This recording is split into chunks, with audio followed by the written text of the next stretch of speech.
Халық қайырымдылық қоры ұсынады.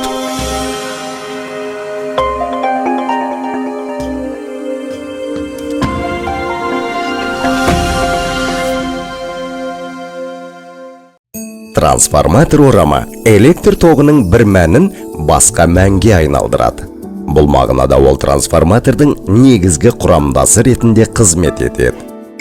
Трансформатордың номиналды қуаты және пайдалану саласына қарай орамның бірнеше түрлері қолданылады. Кеңінен таралған түрлерінің бірі бұрандалы орам болып табылады.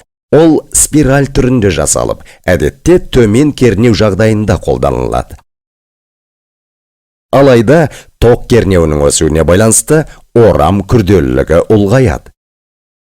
Тоқтың үлкен күші өткізгіштің көлденең қимасының үлкен көлемін талап етеді. Бұл құйынды тоқтарға шығындардың артуына әкеліп соқтырады.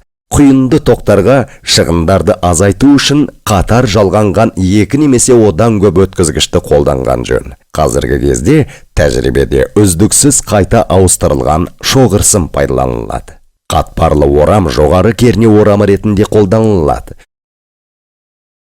Бұл жағдайда доңғалақ қима өткізгіштерін бірнеше қатпарға орау арқылы блоктар қатары жасалады.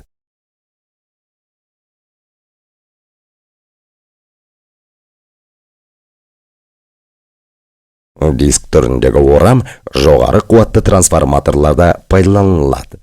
Бұл жағдайда дискілер спираль бойымен бір деңгейде оралған сымдардан тұрады. Мұндай кезектес дискілер ішкі және сыртқы өткелдерді пайдалану арқылы дәйектілікпен жалғанған.